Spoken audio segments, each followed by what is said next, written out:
오늘 같이 은혜 받으실 말씀 보겠습니다. 출애굽기 33장 10절에서 14절까지의 말씀입니다. 출애굽기 33장 10절에서 14절까지의 말씀, 제가 가지고 있는 구약 성경 133면에 기록되어져 있습니다. 구약 성경 133면에 기록되어져 있는 출애굽기 33장 10절에서 14절까지의 말씀입니다. 출애굽기 33장 10절에서 14절까지의 말씀, 제가 가지고 있는 구약 성경 133면에 기록되어져 있습니다. 우리 다 찾으신 줄 믿고 제가 먼저 한 절, 여러분이 한 절 이렇게 교독하며 읽도록 하겠습니다. 제가 먼저 읽겠습니다. 모든 백성이 회막문에 구름 기둥이 서 있는 것을 보고 다 일어나 각기 장막문에 서서 예배하며 사람이 자기의 친구와 이야기함 같이 여호와께서는 모세와 대면하여 말씀하시며, 모세는 진으로 돌아오나 눈의 아들 젊은 수종자 여호수아는 회막을 떠나지 아니하니라. 모세가 여호와께 아뢰되 보시옵소서, 주께서 내게 이 백성을 인도하여 올라가라 하시면서 나와 함께 보낼 자를 내게 지시하지 아니하시나이까?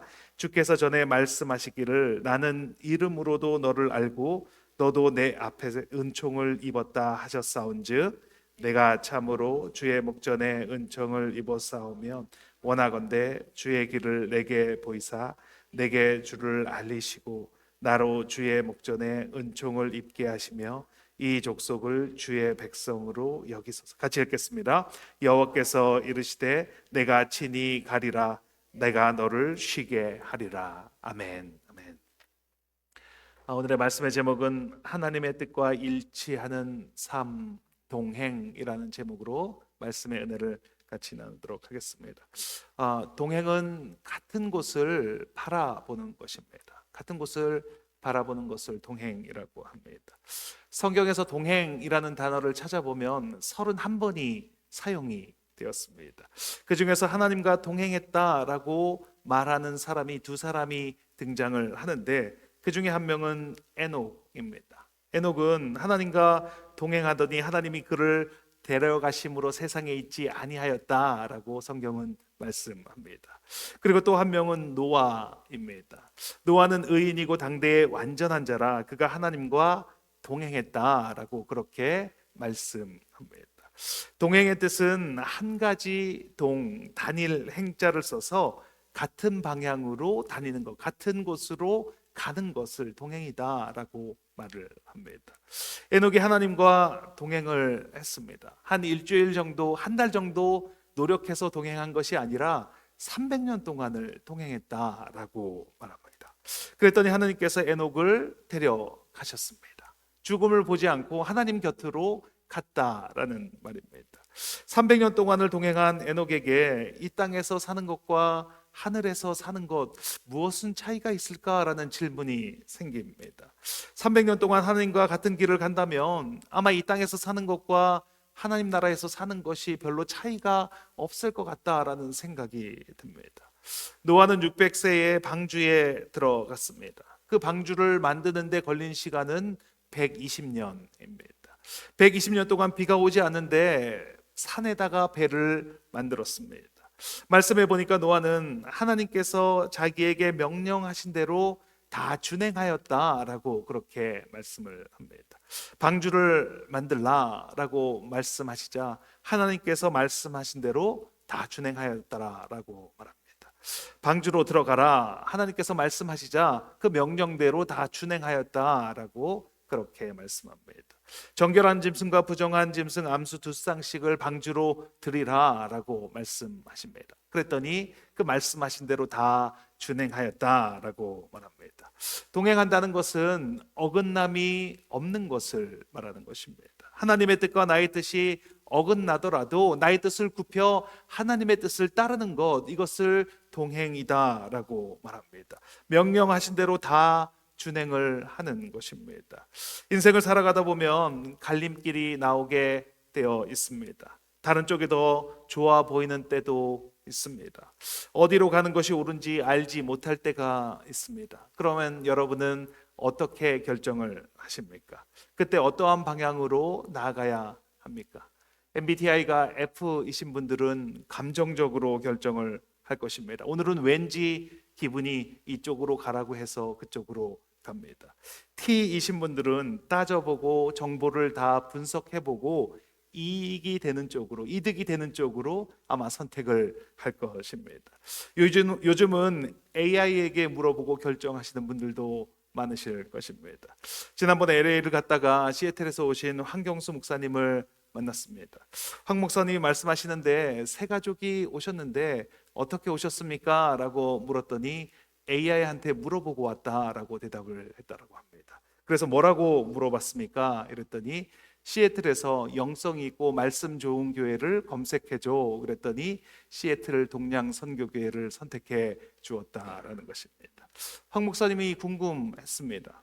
말씀이 좋은 교회는 어떻게 AI가 알 수 있다라고 해도 영성이 좋은 교회는 AI가 어떻게 알았을까? 그래서 나름대로 고민을 많이 하셨습니다.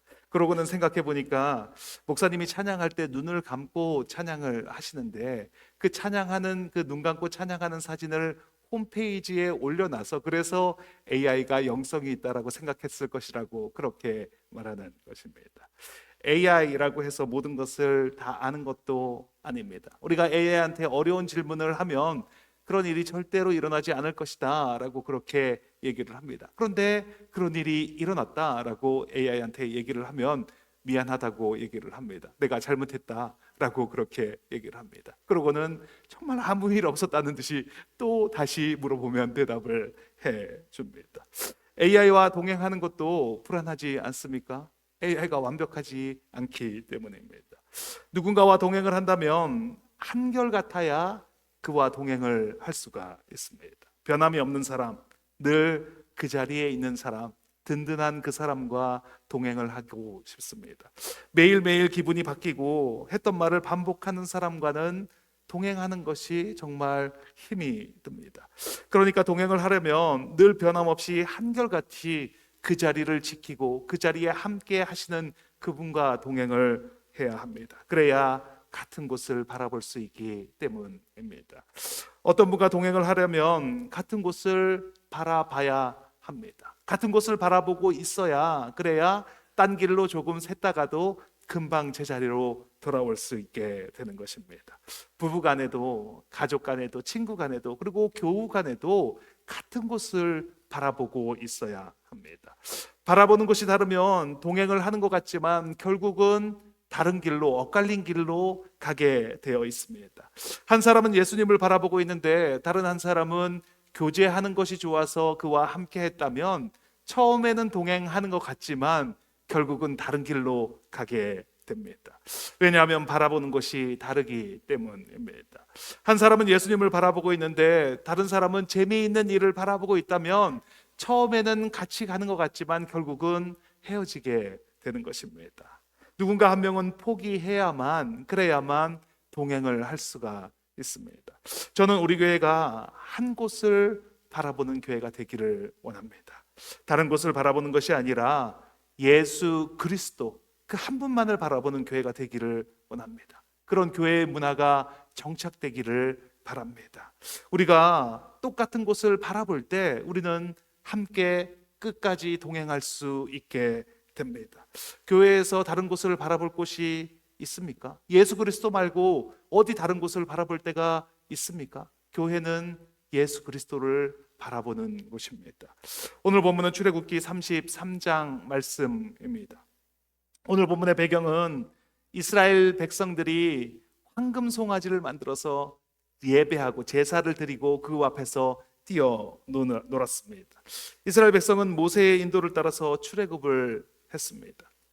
많은 기적과 위험을 겪으며 시내산까지 왔습니다. 모세는 시내산에 올라가서 하나님을 대면합니다. 그런데 시간이 지나도 내려오지 않자 백성들이 황금 송아지를 만들었습니다. 그리고 우상에게 제사하고 그 앞에서 뛰어 놉니다.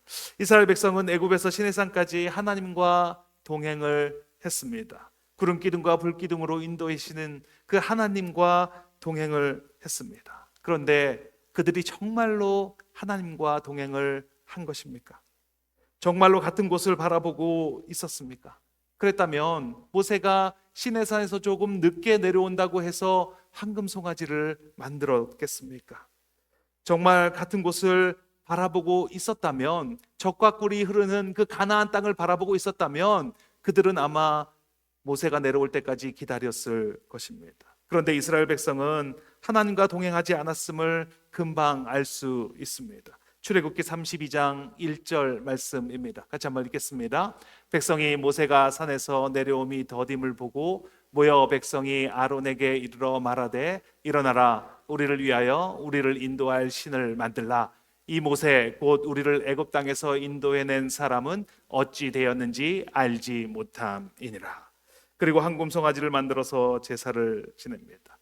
모세가 가고자 해서 같이 왔는데, 같이 나오기는 했는데, 출애굽을 하기는 했는데, 그런데 동행하지는 않았습니다. 몸은 같이 있었지만 그와 뜻을 같이 하지는 않았다라는 것입니다. 오늘 말씀은 하나님의 뜻과 일치하는 삶, 동행이라는 제목으로 말씀의 은혜를 나누기를 원합니다. 하나님의 뜻과 일치하는 것이 바로 동행입니다. 동행하는 것이 그 뜻과 일치하는 것입니다. 그리고 동행한다는 것은 같은 곳을 바라보는 것입니다. 오늘 말씀을 통해서 우리의 방향을 점검하는 시간이 되기를 바랍니다. 오늘 말씀을 통해서 예수 그리스도와 동행하는 삶을 살아가시는 저와 여러분이 되시길 예수님의 이름으로 축원드립니다. 첫째, 동행은 인격적인 관계입니다. 같이 한번 읽겠습니다. 동행은 인격적인 관계입니다. 사람이 일반적으로 신을 생각할 때, God이라는 것을 생각할 때, 사람이 정성을 다해서 신에게 뭔가를 하면, 그러면 신이 그 사람이 그것을 감동을 해서 그 사람이 원하는 것을 들어주는 관계로 생각을 합니다. 뭔가 인격적인 관계보다 뭔가 계약적인 관계로 신을 생각을 합니다. 그래서 뭔가 바라는 것이 있을 때 정말 열심히 합니다. 정성을 들여서 합니다. 1,000번제를 1,000번씩 절하는 것을 몇 번씩 하는 사람도 있습니다. 그리고 다른 사람에게 선을 베풀어 줍니다. 다른 사람을 도와주는 일을 합니다. 왜냐하면 그래야 내가 원하는 것을 요구할 수가 있기 때문입니다. 내가 이만큼 했으니까 내가 원하는 것을 들어주십시오, 이렇게 요구를 합니다. 그렇기 때문에 원하는 것이 이루어지지 않을 때에는 원망을 합니다. 왜 들어주시지 않냐고 화를 냅니다. 이것은 인격적인 관계가 아닙니다. 하나님께서는 인간과 관계를 맺으실 때 인격적으로 관계하시기를 원하십니다. 인격적인 관계가 무엇입니까? 그 대상과 대상, 그 관계와 관계 사이, 존재와 존재 사이에 아무것도 없는 것, 그것이 바로 인격적인 관계라는 것입니다. 만약에 어떤 사람이 돈이 많이 있습니다. 그래서 그 사람과 관계를 합니다. 그 사람과 함께 있으면 금전적으로 이득을 보기 때문입니다. 그런데 그 사람이 돈을 다 잃어버려서 이제 더 이상 돈이 없습니다. 그러면 그 사람은 그와 관계를 끊어버리게 됩니다. 이것은 인격적인 관계가 아닙니다. 그 사람과 그 대상 사이에 돈이라고 하는 것이 중간에 끼어 있기 때문입니다. 하나님은 우리와 인격적인 관계를 맺기를 원하십니다. 그래서 하나님은 때때로 우리가 원하는 것들을 들어주시지 않을 때가 있다라는 것입니다. 의도적으로 우리가 원하는 것을 들어주시지 않을 때가 있습니다. 만약 원하는 대로 다 들어준다면, 하나님께 말만 하면 그 하나님께서 모든 것을 다 들어준다면 우리는 하나님을 어떻게 생각하겠습니까? 우리의 필요를 채워주시는 하나님, 내가 필요할 때마다 나타나셔서 그래서 모든 것을 다 들어주시는 하나님, 하나님과 우리 사이에 필요라는 것이 끼어 있게 되는 것입니다. 이것은 인격적인 관계가 아닙니다. 하나님께서 이스라엘 백성을 출애굽하시면서 홍해를 갈라 주셨습니다. 이스라엘 백성은 마른 땅으로 건넜고 그 뒤에 따라오던 애굽의 전차 부대는 물의 수장이 되었습니다. 사람들이 난리가 났습니다. 춤을 추고 축제를 하고 파티를 벌이고 난리가 났습니다. 그리고 얼마 지나지 않아서 하나님은 그들을 마라라는 곳으로 인도해 주십니다. 사흘 길을 걸어서 물을 얻지 못했습니다. 그러면 조금만 더 가면 엘림이라고 하는 좋은 물이 있는 곳이 있는데 그리로 인도해 주시면 되는데 하나님은 의도적으로 그들을 마라라고 하는 곳으로 인도해 가셨습니다. 마라는 물이 있기는 하지만 물이 써서 마실 수가 없는 샘물이 있는 곳이 바로 마라입니다. 그랬더니 백성이 원망을 합니다. 우리가 물을 마시지 못했는데 이리로 인도하면 어떡하냐? 내가 물을 마시지 못해서 죽을 것 같다. 이렇게 원망을 합니다. 그때 하나님께서 이렇게 말씀하십니다. 출애굽기 15장 25절 말씀입니다. 같이 한번 읽겠습니다. 여호와께서 그에게 한 나무를 가리키시니 그가 물에 던지니 물이 달게 되었더라. 거기서 여호와께서 그들을 위하여 법도와 율례를 정하시고 그들을 시험하실세. 하나님은 흥분하고 있는 이스라엘에게 일부러 마라로 인도하시고 그곳에서 율례와 법도를 정하기를 원하신 것입니다. 그렇지 않으면 하나님은 그냥 홍해를 가르시고 물을 주시고 구름기둥 불기둥으로 인도해 주시고 모든 것을 다 해주시는 하나님으로만 알게 되기 때문입니다. 필요를 채우시는 하나님으로 그들이 알게 되기 때문입니다. 우리의 인생에서 나를 가장 많이 야단치고 혼내는 사람은 누구입니까? 나에게 하지 말라고 가장 많이 말하는 사람은 누구입니까? 물론 아내가 될 수도 있지만 일반적으로는 부모님입니다.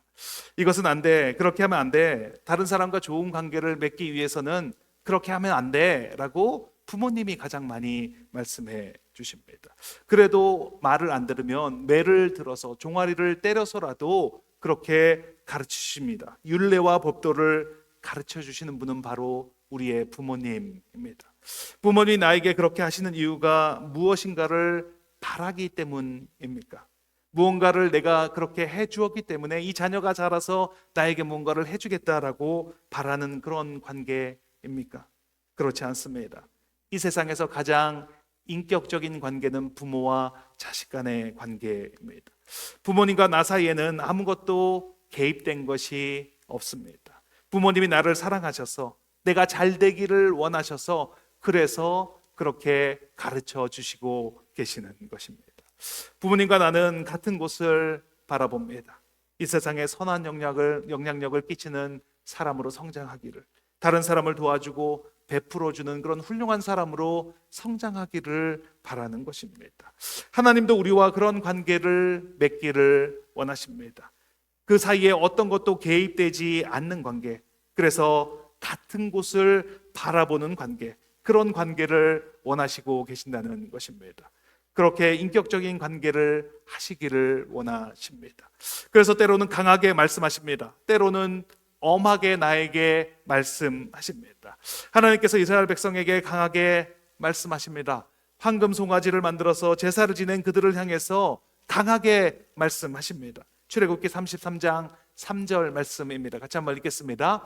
너희를 적과 꿀이 흐르는 땅에 이르게 하려니와 나는 너희와 함께 올라가지 아니하리니 너희는 목이 곧은 백성인즉 내가 길에서 너희를 진멸할까 염려함이니라 하시니. 하나님께서 너희를 가나안 땅으로 적과 꿀이 흐르는 땅으로 인도해 주겠다라고 말씀합니다. 그런데 나는 너희와 함께 가지 않겠다라고 말씀합니다. 너무나 엄청난 말씀 아닙니까? 여기까지 인도하신 하나님께서 이제는 나와 너희와 함께 하지 않겠다. 이제는 너희는 너희대로 살아라. 나는 너희와 함께 하지 않겠다라고 말씀하는 것입니다. 그런데 저는 이 말씀이 부모님이 자녀가 큰 잘못을 했을 때 그것을 야단치시는 것으로 들려옵니다. 야, 보기 싫어, 집을 나가, 뭐 이렇게 부모님이 화나서 말씀하실 때 정말 집을 나가라고 말씀하시는 것입니까? 그렇지 않습니다. 화가 났지만 이번 일로 인해서 큰 깨달음을 얻고 다시 돌아오기를, 다시 고쳐지기를 하는 바람으로 하시는 말씀 아닙니까? 그것처럼 하나님도 이스라엘에게 너희들만 가나안으로 들어가라, 나는 너희와 같이 가지 않겠다라고 이렇게 말씀하실 때 하나님이 정말로 바라시는 것은 무엇이겠습니까? 잘못했습니다. 저희들이 정말 잘못했습니다. 용서해 주십시오. 다시는 그런 일을 하지 않겠습니다. 이렇게 용서를 구하고 매달리는 것을 원하지 않겠습니까? 그런 것을 모세가 합니다. 출애굽기 33장 13절 말씀입니다. 같이 읽겠습니다. 내가 참으로 주의 목전에 은총을 입었사오면 원하건대 주의 길을 내게 보이사 내게 주를 알리시고 나로 주의 목전에서 은총을 알게 하시며 이 족속을 주의 백성으로 여기소서. 모세는 하나님께 은총을 입었다라고 말합니다. 여기서 은총은 하나님의 은혜와 신뢰를 받아서 주님과 동행을 입은 상태를 말하는 것입니다. 모세는 제가 은총을 입었다면 이 백성을 다시 받아 주십시오. 모세가 최선을 다해서 이스라엘을 위해서 변호를 하고 있는 것입니다. 그랬더니 하나님께서 이렇게 말씀하십니다. 출애굽기 33장 14절 말씀입니다. 같이 읽겠습니다. 여호와께서 이르시되 내가 친히 가리라 내가 너를 쉬게 하리라. 하나님께서 원하시는 것은 이스라엘과 동행하시는 것을 원하십니다. 그런데 그렇게 동행하기 위해서는 먼저 인격적인 관계가 형성이 되어야 하는 것입니다. 그래야 동행을 할 수가 있습니다. 그래서 하나님께서는 지금 그 관계를 만들어 가고 계시는 중이십니다. 하나님은 오늘도 우리와 나와 동일한 관계를 만들어 가시기를 원하십니다. 우리는 매번 넘어집니다. 잘못된 길로 갑니다. 세상의 유혹에 빠집니다. 그때 하나님이 깨닫게 해 주십니다. 내가 지금 잘못된 방향으로 가고 있구나. 그것을 알게 됩니다. 그러면 우리는 하나님 앞에 나아가 어떻게 해야 합니까? 그 문제를 가지고 하나님께 나아가야 합니다. 그리고 기도해야 합니다. 하나님, 내가 하나님께 큰 은혜를 입었는데 예수님께서 이 땅 가운데 오셔서 나의 죄를 위해 십자가에서 돌아가셨는데 그런데 내가 그것을 잊어버렸습니다. 내가 그렇게 그것을 잊어버리고 하나님을 떠난 삶을 살았습니다. 용서해 주십시오. 잘못했습니다. 그렇게 기도할 때 하나님 반드시 나를 안아주시고 나를 일으켜 주시고 우리와 인격적인 관계를 맺어 가시는 분이십니다. 하나님은 우리와 동행하기를 원하십니다. 그 전에 우리와 인격적인 관계를 만들어 가기를 원하십니다. 우리 모두 주님 앞에 나아가 나의 잘못을 주님께 아뢰므로 주님과 인격적인 관계를 나아가는 그런 저와 여러분이 되시길 예수님의 이름으로 축원드립니다. 둘째, 동행은 시선을 돌리는 것입니다. 같이 한번 읽겠습니다. 동행은 시선을 돌리는 것입니다. 마틴 로이드 존스 목사님이 쓴 영적 침체라는 책이 있습니다. 그 책에 보면 우리 사람들이 영적 침체에 빠지는 경우에 대해서 설명을 해주고 있습니다. 그 첫 번째 이유는 과도하게 자신을 돌아보면서 자신이 했던 일을 분석하고 결과를 염려하는 사람은 영적 침체에 좀 빠진다라고 말을 합니다. 그리고 두 번째는 육체적으로 아프거나 몸이 좋지 않으면 그러면 영적인 침체에 빠지게 된다라고 그렇게 설명을 합니다. 그리고 세 번째는 너무 큰 은혜를 받았을 때 거기에 대한 반작용으로 영적인 침체에 빠지게 된다라고 그렇게 설명을 합니다. 저는 이 세 번째 이유가 충격적이었습니다. 큰 은혜를 받았으면 그 은혜 안에서 그 은혜를 누리며 살아갈 수 있게 될 거라고 생각했는데 큰 은혜를 받으면 그의 반작용으로 영적인 침체에 빠지는 것입니다. 그러면서 예를 들었던 인물이 바로 엘리야 선지자입니다. 엘리야 선지자는 갈멜산에서 바알과 아세라 선지자 850명을 상대로 해서 영적으로 대승리를 거뒀습니다. 그런데 얼마 지나지 않아 영적인 침체에 빠져서 나를 죽여주십시오라고 성경은 그렇게 말씀하고 있습니다. 저는 이와 반대로 큰 잘못을 저질렀을 때 그의 반작용으로 영적인 회복이 찾아온다라고 생각을 합니다.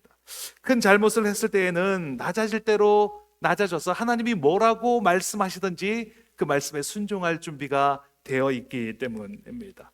그때가 하나님과 동행하는 삶을 배우기에 가장 좋은 기회다라고 생각을 합니다. 오늘 본문에 일어난 일은 엄청난 사건입니다. 하나님께서 모세에게 십계명을 주시고 계시는데 그러니까 하나님께서 인간과 언약을 맺고 계시는 중이신데 그 백성은 그새를 참지 못하고 황금 송아지를 만들어서 그 앞에서 예배하고 저 축제를 벌이고 있습니다. 그 일로 인해서 하나님께서 이 백성을 진멸하시겠다라고 처음에 말씀하셨습니다. 그래서 모세가 나아가서 하나님께 간구합니다. 하나님께 기도합니다. 간청을 했습니다. 그래서 3천 명만 죽임을 당하고 그리고 그 일이 마무리됩니다. 그리고 하나님께서 말씀하십니다. 나는 너희와 함께 올라가지 않겠다. 그러니 너희가 너희 스스로 올라가서 그 땅을 차지하라 라고 말합니다. 그랬더니 백성의 태도가 완전히 달라지게 되었습니다. 출애굽기 33장 4절 말씀입니다. 같이 읽겠습니다. 백성이 이 준엄한 말씀을 듣고 슬퍼하여 단 한 사람도 자기의 몸을 단장하지 아니하니, 아무도 몸을 단장하지 않습니다. 그리고 몸에 있는 장신구를 다 떼어 내었다라고 말을 합니다. 그리고 모세가 해먹에 들어가서 하나님을 대면할 때 완전히 달라진 그 이스라엘 백성들의 모습을 볼 수가 있습니다. 출애굽기 33장 10절 말씀입니다. 같이 읽겠습니다. 모든 백성이 회막문에 구름 기둥이 서 있는 것을 보고 다 일어나 각기 장막문에 서서 예배하며, 모든 백성이 다 일어나서 장막문에 서서 예배를 하고 있습니다. 모세가 시내산에 올라갔을 때 이스라엘이 바라본 것은 늦게 내려오는 모세를 바라봤습니다. 모세가 늦게 내려오는데 무슨 일이 생긴 거 아닌가? 그러면 우리가 다른 신을 만들어서 그 신과 함께 애굽으로 돌아가자, 이렇게 얘기하고 있는 것입니다. 모세는 하나님과 대면하고 있는데 백성들은 모세만을 쳐다보고 있습니다. 그런데 이제 백성들도 하나님을 바라보게 되었습니다. 몸을 단장하지 않습니다. 장신구를 다 떼어냅니다. 하나님을 보는데 방해가 되는 모든 물건들을 제거했다라는 것입니다. 그리고 하나님만 바라봅니다. 회막문에 구름 기둥이 서 있다는 것은 그곳에 하나님의 임재가 있다라는 말씀입니다. 이스라엘은 그것을 보고 있습니다. 그것을 보면서 앉지도 않고 일어서서 그 하나님이 계시는 동안 계속 예배를 드리고 있습니다. 이스라엘이 다른 방향으로 가고 있다가 이제 방향을 돌렸습니다. 그의 얼굴을 하나님께로 돌렸습니다. 이제는 하나님과 동행하는 그런 자들이 되었습니다. 이제 같은 곳을 바라보게 되었습니다. 시편 121편 1절에 이렇게 말씀합니다. 같이 한번 읽겠습니다. 내가 산을 향하여 눈을 들리라. 나의 도움이 어디서 올까? 시편 기자가 산을 향하여 눈을 들리라 이렇게 말합니다. 이 시편의 타이틀은 성전에 올라가는 노래입니다. 성전에 올라가면서, 즉 예배를 드리러 가면서 부르는 노래가 바로 시편 121편입니다. 예배에 참석하러 가면서 산을 향하여 눈을 들리라 이렇게 말을 합니다. 다른 곳으로 향하고 있던 나의 시선을 돌린다는 것입니다. 시선을 모은다는 것입니다. 세상으로 향하고 있던 나의 시선의 방향을 산으로 돌리는 것, 그것이 예배다라고 말하고 있는 것입니다. 여기서 말하는 산은 시온산을 말하는 것입니다. 이 시온산은 하나님이 계시는 산입니다. 그러니까 이 시편 기자는 내가 산을 향하여 눈을 든다는 말은 하나님이 계신 곳, 그 하나님을 향하여 내 눈을 들겠다라고 말하는 것입니다. 광야 생활을 하다가 가나안에 들어갈 때 지은 시인지 아니면 포로 생활을 하다가 예루살렘으로 돌아오면서 지은 시인지는 알 수가 없습니다. 그런데 중요한 것은 이 시편 기자는 고난 가운데, 삶의 힘든 여정 가운데 있었다는 것은 알 수 있습니다. 도움이 필요한 상황이라는 것을 알 수 있습니다. 그래서 눈을 들어서 하나님을 보는 것입니다. 그리고 고백합니다. 시편 121편 2절 말씀입니다. 같이 한번 읽겠습니다. 나의 도움은 천지를 지으신 여호와에게서로다. 산을 향하여 눈을 들었더니 나를 도우시는 여호와 하나님을 보게 되었습니다. 고난 가운데 있습니까? 어려움 가운데 있습니까? 하나님이 안 계시는 것 같습니까? 왜 나한테만 이러시는지 이해가 되지 않으십니까? 그렇다면 지금 우리는 무엇을 해야 할 때입니까? 우리는 지금 우리의 시선이 어디에 있는지 그 시선을 바라보고 그 시선을 돌릴 때입니다. 눈을 들어 산을 바라보아야 합니다. 눈을 들어 하나님의 임재를 바라보셔야 합니다. 하나님은 세상 끝까지 함께 하신다고 우리에게 약속하여 주셨습니다. 고아처럼 버려두지 않고 삶의 모든 순간에 함께 하신다고 약속하신 주님, 그 약속에 신실하신 그 주님, 그 주님을 바라볼 때입니다. 그 약속을 믿는다면, 그렇다면 하나님과 동행하는 삶을 살아가게 되실 것입니다. 오늘 이 예배가 눈을 들어 하나님을 바라보는 예배가 되기를 원합니다. 이 예배를 통해서 어떠한 순간에도 함께 하시는, 내가 힘들고 어려운 그 순간에도 나를 붙잡고 계시는 그 하나님을 바라보시는 저와 여러분이 되시길 예수님의 이름으로 축원드립니다. 같이 기도하는 시간을 갖겠습니다. 오늘 하나님께서 내 기도를 들어주시지 않아서 화가 났습니까? 내가 이만큼 했는데 하나님이 나에게 어떻게 그러실 수 있냐, 이런 생각을 하시는 분이 계십니까? 그렇다면 오늘 인격적인 관계를 회복하시기를 바랍니다. 내가 뭐를 해서, 내가 뭘 잘해서 예수님이 나와 함께 하시는 것이 아닙니다. 내 존재 자체로 있는 그대로 나와 함께 하시기를 원하시는 분이 바로 우리의 예수님이십니다. 어려움 가운데 있다면, 나의 기도를 응답해 주시지 않는다면 지금 그 인격적인 관계를 쌓아가는 중입니다. 내 시선을 주님께 돌리고 있는 중이십니다.